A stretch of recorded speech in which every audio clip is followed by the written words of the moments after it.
안녕하세요. 건강 365 아나운서 최인경입니다.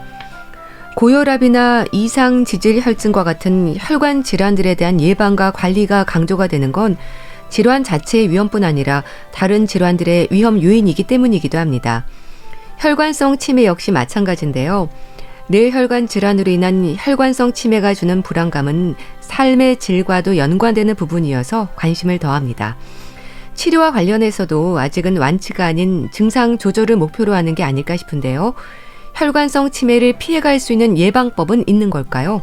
오늘은 혈관성 치매에 대해서 알아보고요. 체온 관리, 특히 저체온증의 위험에 대해서도 살펴봅니다.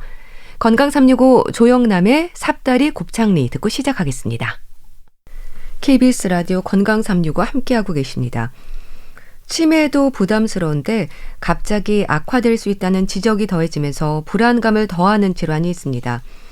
뇌혈관 질환으로 인한 혈관성 치매가 그렇습니다. 치매를 일으키는 다양한 원인들 중에 하나가 혈관성 치매인데요. 뇌혈관 질환의 위험 요인들을 조심하고 잘 관리하면 예방할 수 있는 걸까요? 고려대학교 구로병원 신경과 김치경 교수와 함께합니다. 교수님 안녕하세요. 네, 안녕하세요. 알츠하이머 다음으로 많은 치매 원인이 혈관성 치매로 알고 있습니다. 뇌혈관이 문제인 거죠? 네, 그렇습니다. 이름에서 혈관성 치매 이렇게 이야기가 나오기 때문에요. 혈관 때문에 뇌 기능이 떨어져서 이제 인지 기능이 떨어지는 상태가 되는 것이기 때문에 기본적으로 뇌혈관에 문제가 생겨서 뇌 혈액순환이 잘 되지 않는다든지 뇌출혈이 곳곳에 생겨서 뇌손상이 생기고 그로 인해서 뇌 기능이 떨어지는 상태를 혈관성 치매라고 합니다. 그런데요, 혈관성 치매의 특징으로 갑자기 악화된다는 지적이 있던데 그런가요? 사실 혈관성 치매도 우리가 가장 흔한 치매는 알츠하이머 치매이거든요. 근데 혈관성 치매도 알츠하이머 치매와 상당히 유사하게 시작부터 기억력이 떨어지는 것도 있습니다. 그렇지만 혈관성 치매는 뇌혈관의 어떤 부분이라도 이상이 생길 수가 있기 때문에 시작부터 기억력이 떨어지는 것은 아니고 판단력이라든지 진압력이라고 해서 시간이라든지 공간에 대한 개념이 떨어지시는 분도 있고요. 예. 또 때에 따라서는 서서히 진행할 수도 있지만 뇌혈관의 문제라는 것이 어느 날 갑자기 혈관이 막히면서 일부 뇌 부분이 손상이 된다든지 뇌출혈에 의해서 뇌 기능이 특정 부위가 공간 지각력이라든지 계산력이라든지 언어 능력이라든지 이런 것들이 갑자기 떨어질 수 있기 때문에 알츠하이머 치매 같은 경우는 보통 서서히 진행되지만 혈관성 치매는 서서히 진행되다가 급격한 악화, 서서히 진행되다가 급격한 악화 이런 형태의 계단형 진행을 보인다라고 말씀드리고 있습니다. 예.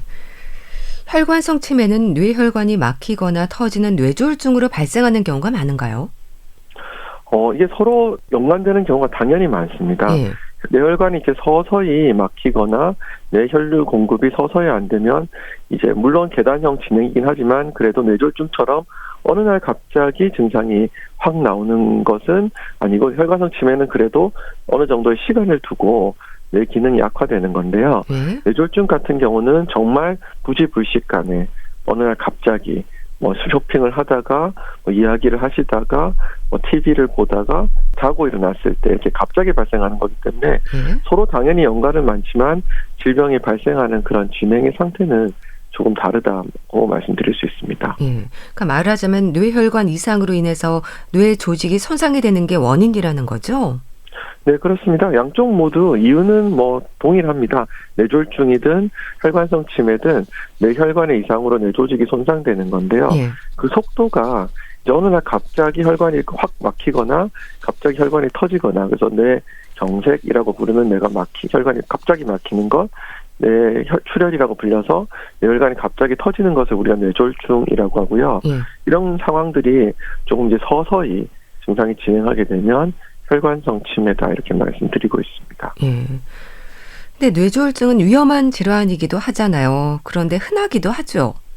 네, 그렇습니다. 사실은 1년에 발생하는 환자 수가 10만 명 이상이라고 이야기하고 있고 또 우리나라에 과거에는 2등 정도의 이제 사망 원인이었다가 최근에는 그래도 치료법이 과거보다는 상당히 발전이 되어서 4등, 3등 내지 4등까지 연도에 따라 좀 변화가 있지만 그래도 어쨌든 가장 대표적인 국내 이제 사망 원인이기 때문에 흔한 질환, 특히 노령의 환자에서 흔한 질환이라고 말씀드릴 수 있습니다. 예. 근데 뇌졸중을 경험한 분들은 재발에 대한 두려움도 있지 않습니까? 반복적인 뇌졸중이라든지 하는 부분도 인지 기능에 큰 영향을 미치는 걸까요? 네, 당연히 그렇습니다. 뇌졸중의 이제 가장 대표적인 증상이라고 하면 이제 마비 증상을 말씀드려서 얼굴 마비, 팔다리 마비 이런 것들을 말씀드리는데요. 그거와 함께 이제 3대 증상의 하나가 이제 언어 장애다 이렇게 말씀을 드리고 있어서 언어 능력이라는 것이 인지 기능의 가장 중요한 능력 중 하나이기 때문에 당연히 인지 기능의 뇌졸중이 큰 악화를 일으키고 또 이런 것이 반복적으로 일어나면 누적되면서 점점 더 나쁜 효과를 미치는 것은 우리가 잘 알려져 있습니다. 예. 그럼 혈관성 치매는 뇌 전두엽이 손상이 되는 건가요? 혈관성 치매는 뇌 전두엽뿐만 아니라 어느 부분이 다 손상이 될 수 있습니다. 사실은 전두엽 기능도 떨어질 수가 있고 우리가 측두엽이라고 해서 언어 기능이 있는 곳이나 두정엽, 측두엽 이렇게 해서 조금 전두엽 앞쪽보다는 조금 옆쪽, 뒤쪽에 있는 그런 부분의 증상 혹은 이제 시각적인 능력에 의해서 글을 읽는다든지 부두엽 이런 부분의 증상으로 나타날 수도 있고 사실 혈관성 치매는 증상이 굉장히 다양하게 나타날 수 있습니다. 그래서 오히려 초기에 이제 발견하기가 좀 어렵다 이렇게 말씀드릴 수도 있고요. 그리고 전두엽 증상을 좀 혈관성 치매에서 강조드리는 이유가 실제로 이제 알츠하이머 치매에서는 전두엽 증상이 기억력 장애보다 조금 뒤늦게 나오기 때문에 우리가 먼저 기억력이 떨어지고 전두엽 기능이 떨어지면 좀 알아차리기가 좀 쉬운데요. 기억력은 굉장히 좋으신데 전두엽 기능만 떨어지게 되면 뭔가 잘 기억하시고 생활을 잘 하시는 듯은 한데 성격이 변한다든지 혹은 어떤 이제 계획이라든지 판단력 이런 부분에서 손상이 되면 이게 치매인가라고 처음에 생각하시기가 쉽기 때문에 저희가 전두엽 장애를 발견하기가 좀 어려워서 혈관성 치매에서 전두엽의 장애가 발생하는 경우가 많다. 혹은 그걸 잘 놓치지 말아야 한다. 이런 의미에서 전두엽의 손상도 아주 중요한 혈관성 치매의 증상이라고 말씀드리고 있습니다. 예. 혈관성 치매 진행 양상으로 볼 때 알츠하이머와 다르게 갑자기 악화된다는 건 어느 정도를 말하는 건가요? 그래서 사실 이 알츠하이머 병 같은 경우는 정말 이제 기억력이 떨어지면서 서서히 이렇게 이제 진행을 하게 되는데요. 혈관성 치매 같은 경우는 그 속도가 사실 우리가 뇌경색, 조그만 뇌경색이나 뇌출혈을 모르고 지나갈 수가 있기 때문에 정말 어떤 기능이 순식간에 중간에 이제 뇌졸중이 있으면서 순식간에 떨어지는 경우도 있고요. 어떤 경우는 또 이런 것들이 수주, 수개월 단위로 떨어질 수도 있습니다. 그래서 혈관성 치매에서 갑자기라는 말은 뇌졸중처럼 정말 어느 날 갑자기 이런 의미는 아니고요. 알츠하이머 병은 적어도 이제 수년, 수년 정도의 단위로 악화된다 이렇게 말씀드리는데 혈관성 치매 같은 경우는 수주, 몇 개월 단위로도 중간에 증상 악화 속도가 이렇게 변화가 생길 수가 있습니다. 그래서 저희가 이제 계단형 진행이다 이렇게 보통 말씀을 드리고 있습니다.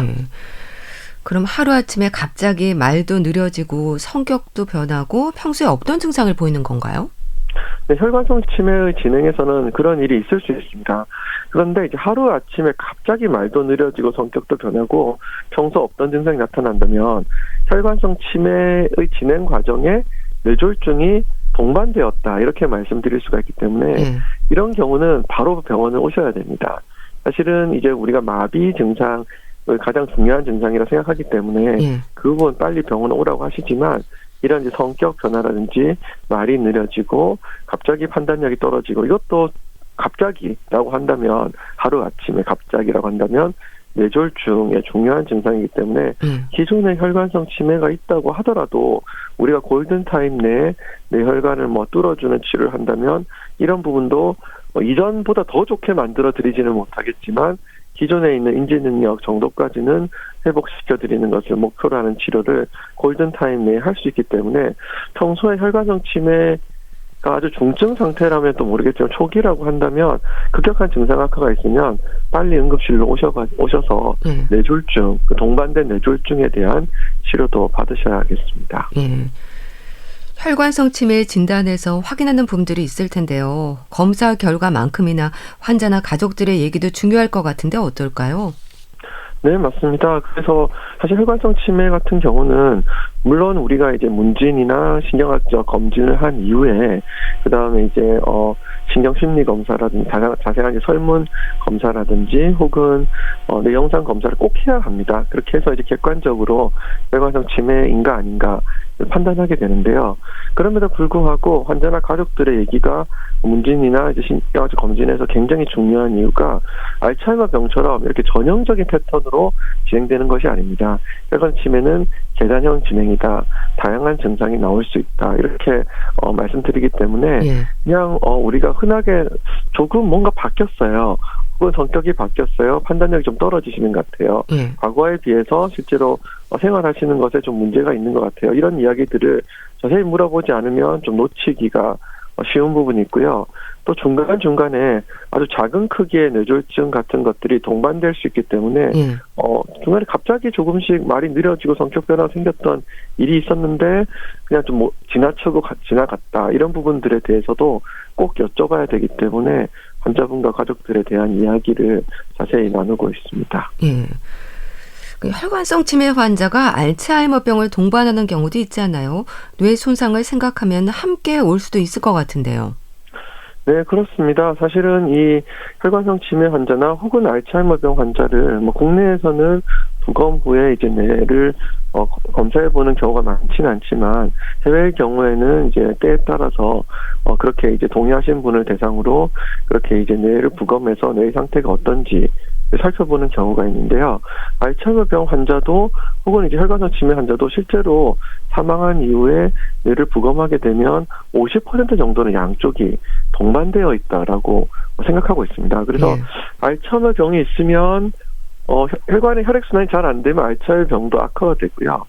뇌혈관이 나쁜 상태에서 뇌 손상이 일어나는 그 알츠하이머병의 대표적인 원인을 저희가 좀 아밀로이드, 베타 아밀로이드라는 것, 이상한 이제 단백질이 뇌에 이제 잘못된 단백질이 뇌에 쌓이면서 뇌 신경을 손상시키는 것인데 예. 이런 부분들이 동반되면 더 나쁘다 이렇게 이야기를 하고 있습니다.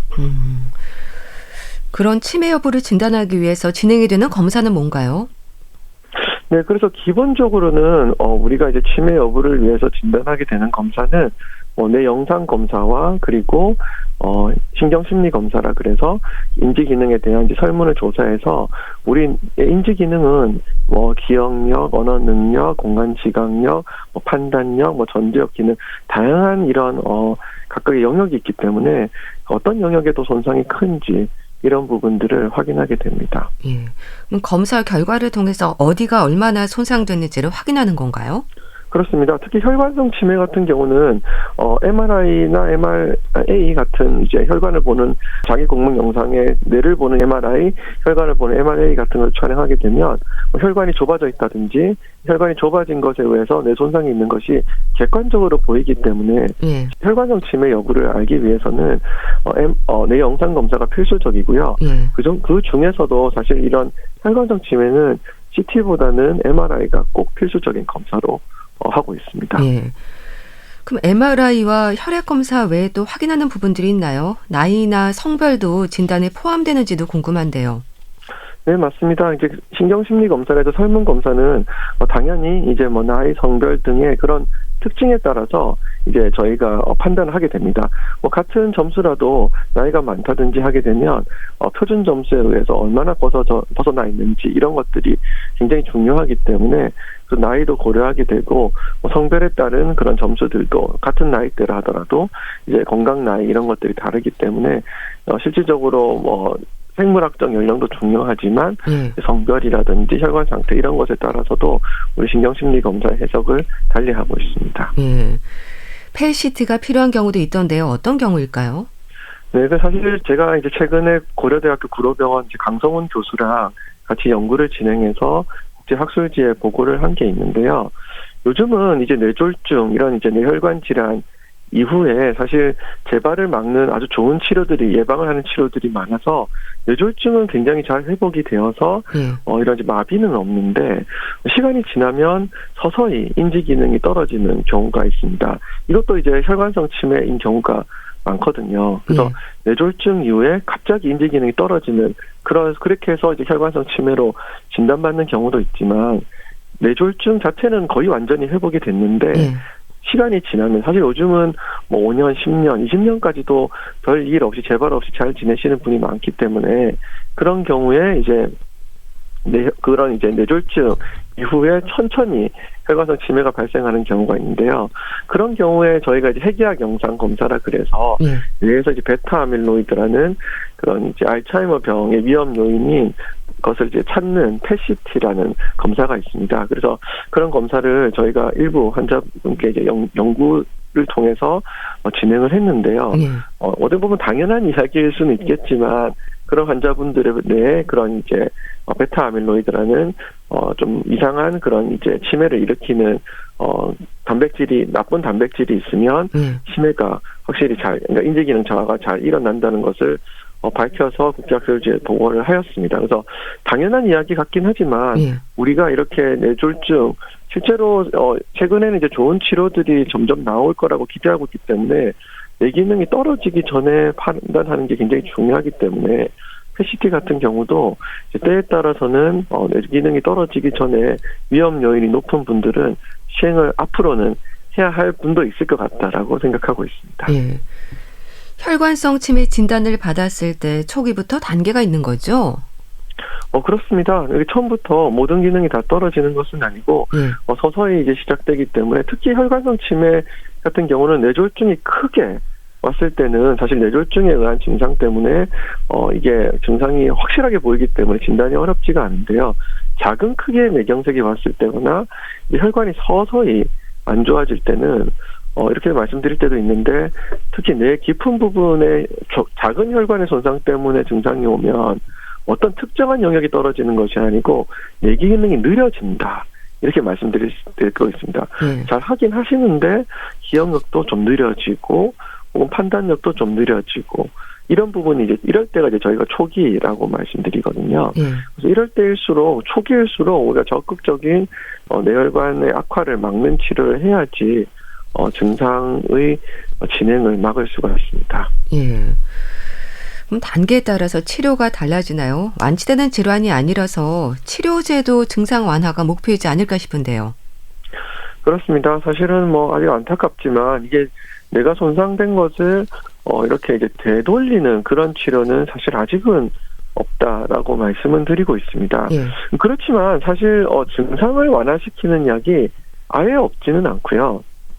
이것이 진행을 억제하는 약과 이제 증상을 완화시키는 약을 좀 구별해 보실 수는 있는데 사실은 이제 뇌 기능을 회복시키거나 뇌 세포를 재생시키고 이런 부분들은 아직 제한이 많지만 그래도 때에 따라서는 우리가 이제 뇌 기능 개선제라든지 혹은 또 때에 따라서 항우울제 일부 종류 이런 것들을 사용하게 되면 그리고 또 때에 따라서 이제 알츠하이머 병에 사용하는 그런 약물을 좀 사용하게 되면 혈관성 치매에서도 기능이 일시적이지는 조금 완화시켜 드리는 그런 부분의 약제도 있어서 그 부분에 대한 이제 증상 완화를 목표로 치료를 하고 있는데요. 사실 대부분의 이런 것들은 이제 초기 단계에서 말씀을 드리고 있고 실은 사실 증상이 많이 진행이 되게 되면 그런 약제의 효과는 상당히 좀 떨어지고요.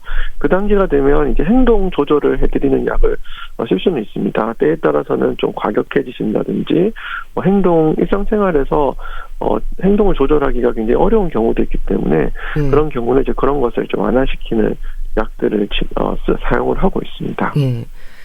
이건 어떻습니까? 알츠하이머병과 혈관성 치매가 동반된 경우에는 알츠하이머병 치료제를 통해서 혈관성 치매도 증상 완화를 기대할 수 있는 건가요? 사실은 이제 혈관성 치매만 있는 경우는 알츠하이머병 치료제 효과는 없습니다. 그것은 이제 국내에서도 연구를 진행해서 보고를 한 적도 있고 저희가 그런데 사실 말씀드렸지만 이게 동반된 경우가 많거든요. 그래서 이렇게 동반되어 있는 경우는 당연히 알츠하이머병 치료제를 쓰면 일단 증상의 악화를 막는 것이 이제 기본 목표고, 때에 따라서는, 증상의 완화도 특히 초기 단계에서는 있을 수 있습니다. 그래서, 잘 이제 저희가 알츠하이머 병에, 같은 이제 동반된 증거가 있는지를 잘 살펴보게 되고요. 예. 그런 경우에 이제 증상 완화를 위해서 특히 초기에는 약물을 사용을 하고 있고요. 그런데 이제 알츠하이머 병에서는 최근에 이제 자가항체 치료라고 해서 굉장히 이제 좋은 치료들이 나오고 있고요. 물론 아직까지는 상당히 고가의 비용과 부작용 이런 문제 때문에 국내에서는 아직 승인을 받지는 않은 상태고 언제 사용할지는 아직 조금 더 기다려봐야 되는 상황이긴 한데 제가 이번에 연구를 진행했던 것도 혈관성 치매에서도 이런 이제 치료제를 일부 환자, 모든 환자는 아니겠지만 알츠하이머 병과 비슷한 형태의 베타 아밀로이드라는 단백질이 쌓인 경우는 물론 이제 당장은 아니지만 저희가 어떤 사용을 해볼 수 있는 그런 시기도 올 거라는 기대를 하고 있기 때문에 그런 부분 대비를 하고 있습니다. 예. 증상 완화를 어디까지 기대할 수 있을지도 궁금한데요. 심한 경우에는 선망의 위험도 있고 고생하는 분들도 많지 않나요? 그렇습니다. 사실 이제 이게 혈관의 손상을 저희가 최대한 이제 완화시키려고 이제 예방하는 약제는 많이 있거든요. 뭐 혈액순환을 개선시켜 드린다든지 혈관벽의 손상을 악화를 막는 그런 약들을 저희가 이제 최대한 사용을 하는데요. 그래도 그게 무조건 이제 증상의 진행을 막는다라고 말씀드릴 수는 없기 때문에 안타깝게도 증상이 이제 많이 진행을 하게 되면 행동 조절이 되지 않거나 잠을 자지 않는다거나 공격적인 행동을 하신다든지 이제 소리를 지르시거나 이렇게 하신다든지 선망 등이 생겨서 특히 이제 밤이 되면 엉뚱한 것이 보인다든지 잠을 안 자고 좀 소리를 지르시고 이렇게 행동을 하시는 분들이 있기도 있습니다. 그래서 그런 부분에 대해서는 또 그런 거에 맞는 약을 사용해서 증상 완화를 저희가 증상 완화를 좀 시키고 있고요. 그렇지만 안타깝게도 이제 그런 증상 완화는 증상의 진행을 억제하는 약은 아니기 때문에 사실 가장 중요한 것은 이제 초기에 이것을 악화를 막을 수 있는 치료제가 나오는 것이 이제 가장 중요할 거라고 기대를 하고 있고 그럼에도 불구하고 혈관성 치매는 또 유발 요인이 굉장히 뚜렷하기 때문에 진행을 악화시키는 것을 막는 그런 예방은 저희가 꼭 환자분께 중요하게 설명드리고 있습니다. 이 뇌혈관 질환이 혈관성 치매의 가장 큰 원인이라는 걸 생각하면요. 고혈압, 고지혈증, 당뇨병과 같은 질환들을 관리하는 게 우선일 것 같은데요. 그 부분이 예방법이기도 한가요? 네, 맞습니다. 사실 이제 알츠하이머 병에 의한 치매는 사실 이제 최근에 좋은 약들도 나오고 했지만 이게 사실 그 병인상 뚜렷한 이제 예방법이 있다 이렇게 말씀드리기는 어려운데요. 혈관성 치매 같은 경우는 너무나 확실한 원인이 있습니다. 그래서 고혈압, 당뇨병, 고지혈증, 흡연 같이 혈관을 손상시키는 질환들이 혈관을 손상시키면서 뇌 기능이 떨어지고 그에 의해서 치매가 발생하는 것이기 때문에 당연히 이런 이제 우리가 아주 흔한 질환인 그리고 약물이라든지 생활습관 개선에서 우리가 확실한 방법을 가지고 있는 고혈압, 당뇨병, 고지혈증, 금연은 이런 특히 혈관성 치매 위험 요인이 높다든지 조기로 의심되는 분들은 꼭 매우 잘 조절을 해야 한다라고 말씀드릴 수 있습니다. 인지 기능의 변화를 확인하는 검사도 있지 않나요? 정기적으로 확인하는 것도 좋지 않을까 싶은데 어떨까요? 네, 그래서 모든 분들이 이런 인지 기능의 변화의 검사를 확인해야 되는 건 아닌데요.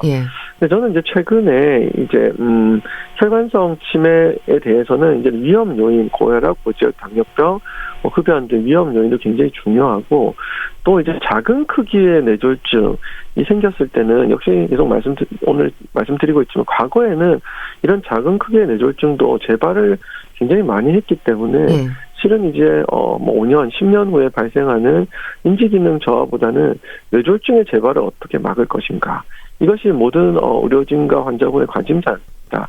그런데 다행히도 최근에는 좋은 약제들과 어떻게 보면 생활습관 개선에 대한 인식이 많이 좋아지면서 뇌졸중의 재발률도 많이 떨어졌거든요.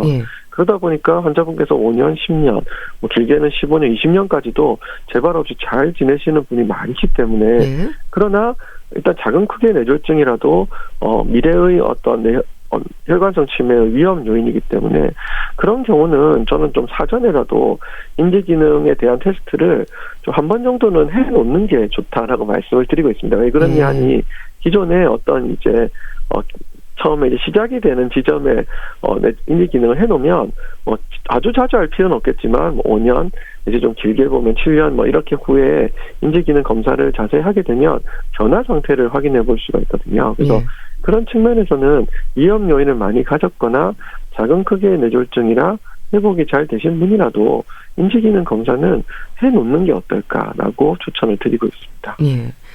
이건 어떨까요? 생물학적 나이가 실제 나이보다 많으면 치매 위험이 높다는 말도 있던데 그런가요? 네, 이게 사실 이제 생물학적 나이라는 게 아직은 우리가 어떻게 정의해야 되는지가 확실치는 않습니다. 유전자의 변화 상태 이런 것들로 정의를 해야 되는 건지, 혈관의 상태 이런 것들로 정의해야 되는 건지, 요즘 소위 이제 건강검진용을 받으시면 뇌혈관 질환 나이가 얼마입니다. 이런 것들이 적혀 나와서 저에게도 질문을 많이 하시는데, 아직까지는 사실 실제 나이가 이제 그거 객관적이니까요. 그런데 생물학적 나이를 어떻게 정의할지는 확실치는 않은데요. 그럼에도 불구하고 외래나 이렇게 이번 환자분께 설명 들을 때 혈관 나이도 굉장히 중요하다라고 말씀드리긴 하거든요. 그래서 혈관이란 게 이제 나이가 들수록 굉장히 손상을 받기가 쉬운 그런 곳이고요. 그래서 같은 나이를 하더라도 그간에 이제 평생 누적된 생활 습관이라든지 고혈압, 당뇨병, 고지혈증, 흡연등 같은 위험 요인이 얼마나 누적됐는지에 따라서 더 많이 손상되어 있거나 덜 손상되어 있기 때문에 당연히 이제 혈관 손상, 혈관 나이가 많으면 이런 뇌 기능의 손상이 올 가능성이 높아서 알츠하이머병에 의한 치매도 진행이 빨라지고 혈관성 치매의 위험도 높아지기 때문에 혈관의 나이가 생물학적 실제 나이보다 많게 보인다 한다면 더욱 이런 예방을 앞으로는 조심하셔야 하겠습니다. 예. 자, 그런 부분들도 생활 습관과 연관이 될 텐데요. 혈관성 치매에 대한 부담을 덜기 위한 방법, 또 강조해야 하는 부분들을 다시 한번 짚어주세요. 네, 그래서 아주 작은 크기의 뇌졸중이라도 완전히 회복하더라도 한 번 뇌졸중을 앓고 지나가시는 분들은 꼭 이제 혈관성 치매 너무 몇 년 내로 생긴다 이런 식으로 걱정하실 필요는 없겠지만 그래도 향후에 이제 생길 가능성이 있기 때문에 그런 인지 기능에 대해서 관심을 가지셔야 되겠고요. 그리고 혈관성 치매와 뇌졸중은 같은 위험 요인을 공유하고 있기 때문에 고혈압, 당뇨병, 고지혈증 같은 기본적으로 우리 소위 이제 성인병이라는 것에 대해서는 평소에 관심을 가지시고 진단을 받으면 생활습관 개선이라는 약물 투여를 통해서 적극적으로 조절하셔야 되겠고 이런 질환들이 당연히 좋은 식단과 그리고 규칙적인 운동 이런 것들을 통해서 개선하실 수 있는 병들이기 때문에 혈관성 치매는 이제 예방이 가능한 병이기 때문에요. 꼭 예방에 대해서 관심을 가지고 진행하시기를 추천드립니다. 네. 혈관성 치매에 대해서 자세히 알아봤는데요. 고려대학교 구로병원 신경과 김치경 교수와 함께했습니다. 감사합니다. 네, 감사합니다.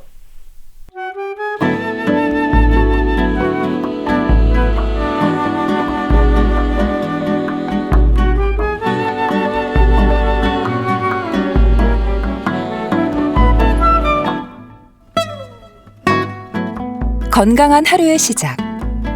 KBS 라디오 건강 365 최윤경 아나운서의 진행입니다. KBS 라디오 건강 365 함께하고 계십니다. 건강 관리에 있어서 체온 1도의 중요성이 강조가 됩니다. 정상 체온에서 1도만 떨어져도 건강을 유지하는 데 문제가 생길 수 있다고 하는데요. 어떤 의미일까요? 대한의사협회 백현옥 부회장과 함께합니다. 안녕하세요. 네, 안녕하십니까. 체온과 면역력 연결해서 설명이 되던데요. 어떤 의미로 이해하면 될까요? 일반적으로 체온이라는 게 사실은 건강의 바로미터이자 질병 판단의 기준이 되지 않습니까? 그래서 체온이 오르면 대사가 빨라지고 체온이 내리면 또 대사가 느려지는데 어느 쪽이건 지나치게 빠르거나 느리면 모두 다 건강에 좋지 않은 건 누구나 동의를 하실 것 같아요. 그런데 이제 이런 설이 있긴 있습니다. 체온이 1도가 떨어지면 면역력이 30% 이상 떨어지고 1도가 올라가면 면역력이 70%까지 올라간다. 이게 이제 약간 객관적으로 100% 맞다고 말하기는 어렵지만은 몸이 체온의 영향을 많이 받는 건 맞는 것 같고요. 또 이런 거를 말씀하시는 분들은 현대인들이 과로 스트레스, 또 교감신경을 자극하는 화학적 약물 복용으로 해서 교감신경이 긴장해서 혈액순환이 이루어지지 않아서 저체온이 많아졌다고 주장을 하고 있습니다. 예. 흔히 정상 체온이라고 하면 36.5도이지 않습니까? 거기서 1도만 떨어지고 올라가도 면역력과 연결이 되는 건가요? 신기하긴 합니다. 보통 저체온증이라고 얘기할 때 중심 체온이 35도 이하로 떨어진 상태거든요. 예. 그렇게 하면 사실 해보면 정상 체온이 36.5도니까 사실 1.5도밖에 차이가 안 나요. 근데 이렇게 체온이 떨어질 경우에 그 이유는 인체의 열 생산이 감소되거나 아니면은 열 소실이 증가될 때 또는 두 가지가 복합적으로 발생할 때 초래되는 증상인데 아무래도 체온이 정상보다 낮아지면 신체 대사작용이 저하되고 결과적으로 혈액순환, 호흡, 신경계 기능 전부 떨어지고 또 전신 면역력이 저하되어서 예. 감기나 대상포진 같은 그런 질환에 노출되기가 매우 쉬운 상태라고 합니다. 예. 그러니까 뭐 어느 정도는 연결된다는 말이 맞기는 한 것 같습니다. 예. 근데 우리 몸이 체온의 영향을 그렇게 많이 받는다는 생각은 잘 안 하실 것 같은데요. 저체온의 위험을 생각할 때 과로라든지 스트레스도 지적이 되던데 어떨까요? 사실 저체온증 자체는 왜 노골적으로 신체가 추위에 노출되거나 아니면 뭐 다쳤거나 혹은 뭐 갑상선 기능 저하증 같은 질환 혹은 술을 마시거나 이런 걸로 방어 기전이 억제되면서 정상 체온을 유지 못하고 체온이 35도 이하로 떨어지는 것을 의미하잖아요. 근데 이렇게 그 현대인들의 경우 과로, 스트레스, 이런 뭐 교감신경 자극하는 여러 가지 화학적 물질이나 이런 것들이 전반적으로 혈류를 떨어뜨리고 혈액순환을 이루어지지 않게 하기 때문에 저체온이 많아졌다고들 하는데 실제로 왜 몇몇 연구 결과에 따르면 1800년대의 평균 체온에 비해서 매 10년마다 0.03도씩 평균 체온이 떨어져서 2000년대 출생자가 한 0.59도 정도 낮다는 보고가 있기는 합니다. 이거를 좋게 보는 분들은 보건위생이 좋아져서 염증이 적기 때문에 체온이 떨어졌다라고 주장하기도 하고 또 거꾸로 현대사회의 스트레스와 화학물질들 때문에 혈액순환이 되지 않아서 저체온이 많아졌다고 해서 100%대가 어느 쪽이라고는 말씀을 못 드리긴 하겠습니다. 그러니까 교감신경을 자극하면서 혈액의 흐름을 나쁘게 하고 체온을 또 떨어뜨릴 수 있는 거네요. 그렇죠. 혈관이 수축되면은 당연히 전신 혈류의 흐름이 저하되고 그 중에서도 말초 혈액순환 장애는 당연히 더 심해지겠죠. 그런 것들이 전체적으로 저체온증 발생에 영향을 미칠 수 있겠습니다. 근데 저체온증이라는 말은 들어봤지만 나의 일상에서도 일어날 수 있다는 생각은 잘 안 하잖아요. 근데 그런 경우가 있다는 거네요. 뭐 예를 들면 저체온증이 쉽게 생기는 경우 소아의 경우 또 잘 생기거든요. 어린이. 그 이유는 체표 면적이 넓어서 열 손실이 많습니다. 따라서 체온의 변화, 저체온이 생기기 쉬운 그런 상황이 되기가 쉽고요. 또 나이가 들수록 노인이 되면 체온이 낮은 경향이 있다고 하지 않습니까? 그건 또한 자율신경계 이상 그리고 또 혈관의 방어 기전이 떨어지잖아요. 그러니까 마찬가지로 혈액순환으로 또 설명이 되는 건데 저체온증이 당연히 젊은 사람보다 발생하기가 쉽습니다. 그거 외에도 외상을 입은 경우에 내외적인 여러 가지 이유로 저체온증 발생이 쉬운데 내적인 요인은 외상에 의한 뇌신경계 기능 저하가 열 조절 능력을 장애를 일으키게 되고요. 외적인 요인은 예를 들면 다쳤을 때 과다출혈 같은 쇼크가 발생했을 때 그럴 때 왜 우리 또 급한 대로 수액이나 수혈 치료 막 할 때 차가운 게 막 들어가면 그런 것도 이제 또 저체온에 많이 유발하게 되는 그런 경우들이 우리가 일상에서 나타날 수 있는 그런 상황이 되겠습니다. 저체온증의 기준은 뭔가요? 중심 체온이 35도 이하로 떨어진 경우인데요. 이거는 일반적으로 우리가 겨드랑이에서 재거나 이런 거 말고 직장에서 측정한 중심 체온이 35도 이하로 떨어졌을 때 명확한 의미의 저체온증이라고 합니다. 그래서 아까 말씀드렸듯이 열 생산이 몸 안에서 생산량이 감소하거나 열 소실이 증가됐을 때 이럴 때 발생하게 되는 그런 상황이 되겠습니다. 근데 일상에서 35도 이하로 떨어지는 상태가 언제일까를 생각하게 되는데 어떤 경우가 있을까요?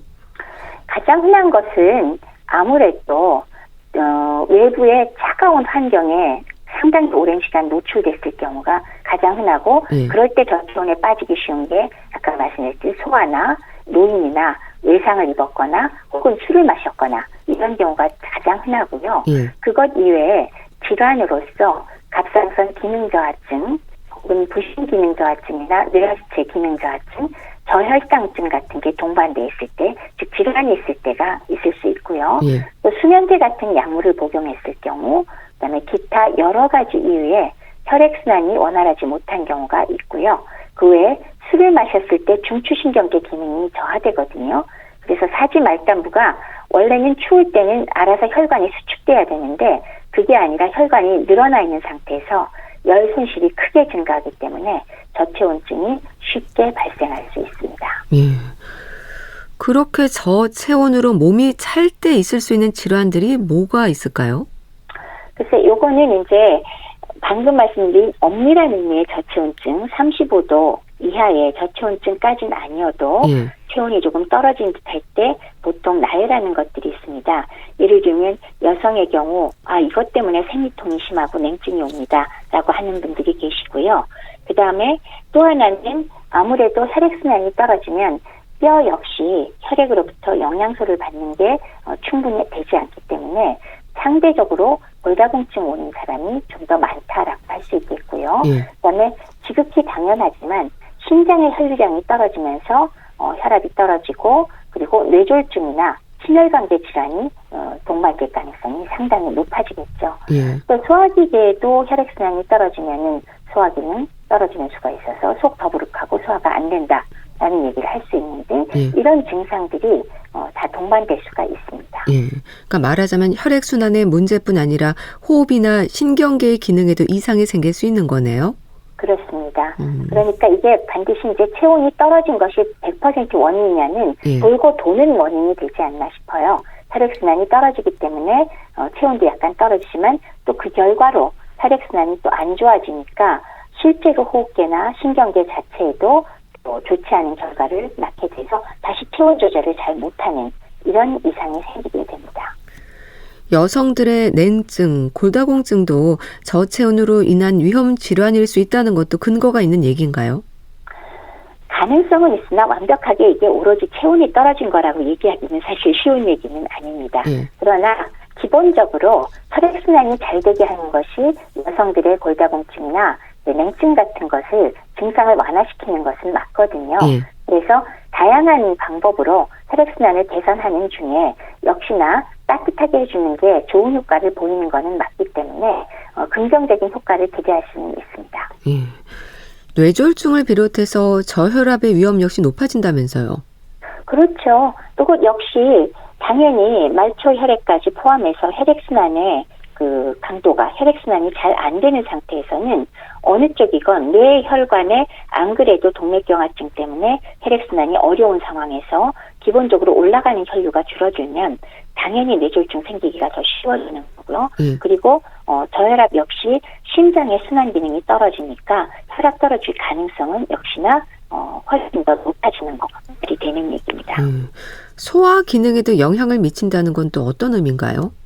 그쪽에 소화관에도 역시 혈액순환이 원활하게 되지 않을 경우에 장 운동성 저하 자체로 소화가 안 되는 건 물론이거니와 아시는 것처럼 장 점막 자체가 면역세포로 이루어져 있잖아요. 인체의 면역 기능의 약 70% 정도를 사실은 장 점막이 차지하고 있거든요.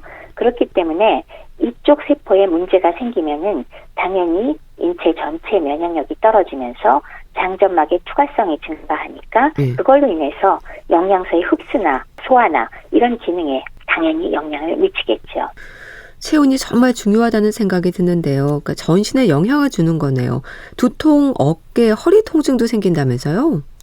혈액순환 안 되면 당연히 오는 증상 아닐까요? 그렇겠네요. 두통도 그렇고요. 허리 통증, 어깨 다 마찬가지죠.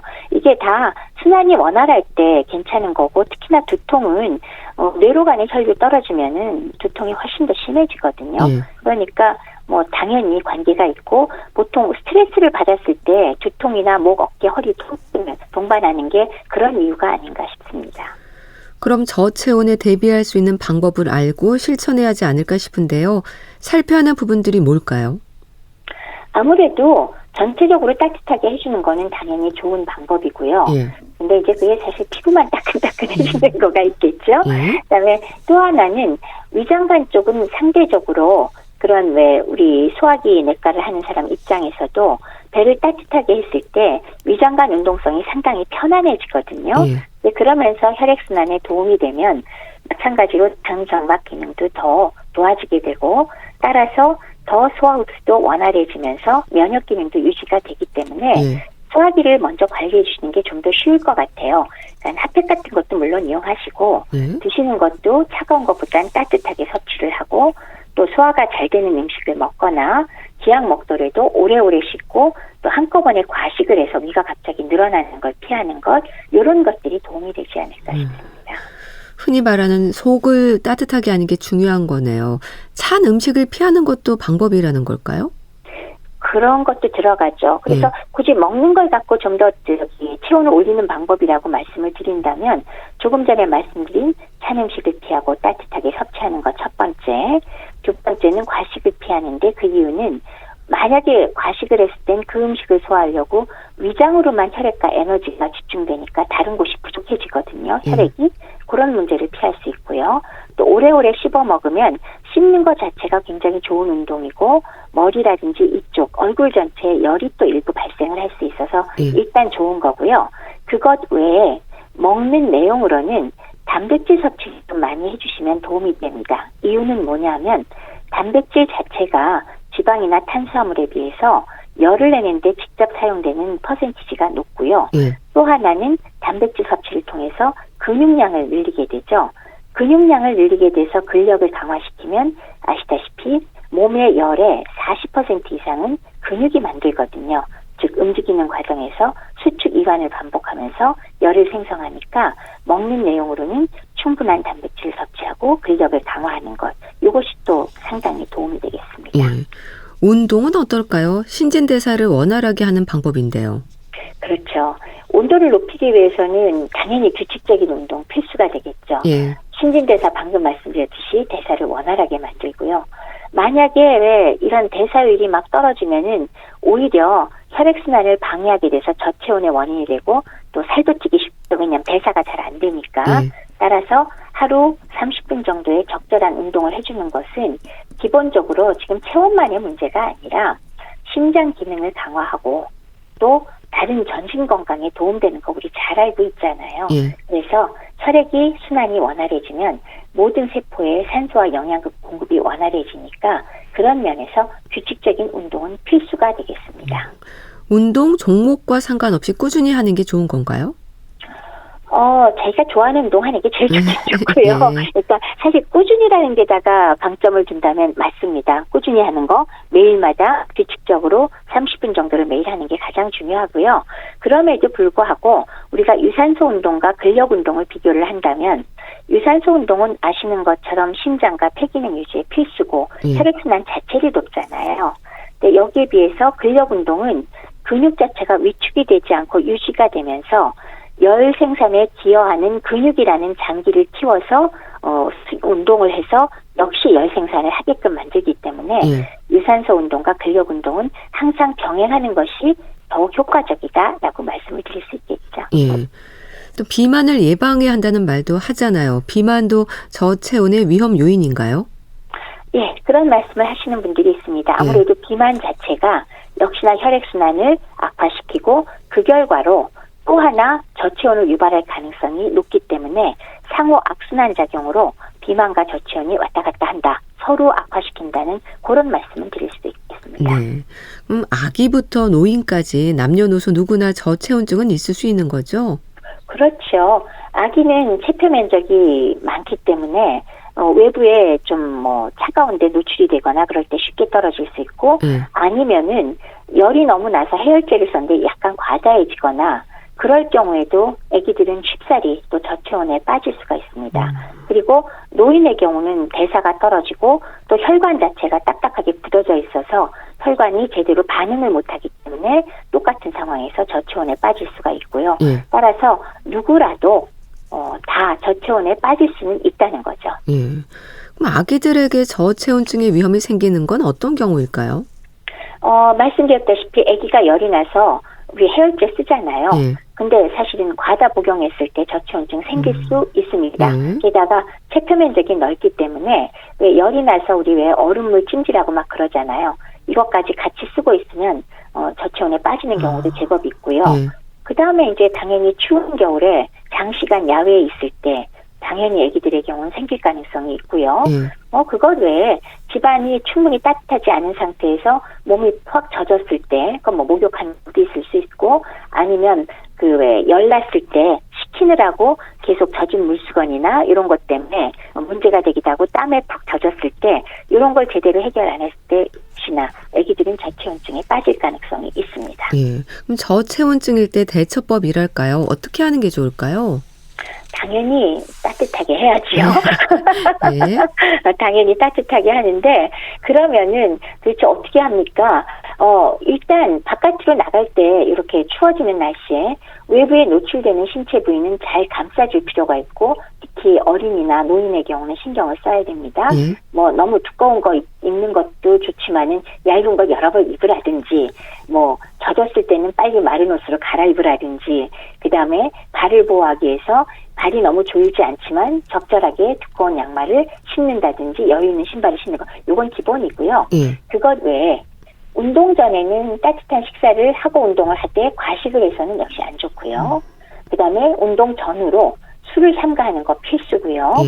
그다음에 운동을 할 때 현재 의사의 처방에 의해서 먹고 있는 약물은 반드시 항상 제대로 복용하면서 운동을 하는 게 좋겠고 그다음에 충분한 준비 운동으로 실내에서 몸을 좀 어느 정도 따뜻하게 한 다음에 바깥으로 나가실 필요가 있고요. 그다음에 만성 질환자들은 새벽 운동은 피하시는 게 좋습니다. 당연히 갑작스럽게 찬공기에 노출되면 혈관이 급격하게 수축되고 증상이 악화될 수 있잖아요. 이런 것들을 좀 주의하실 필요가 있겠습니다. 네. 근데 아기들 같은 경우에요. 저체온증이 왔다고 그렇다고 무조건 두꺼운 이불을 덮어 쓴다거나 하는 건 안 좋을 것 같은데요. 무조건 두꺼운 이불 덮어서서 숨 막혀 이면 큰일 나겠죠.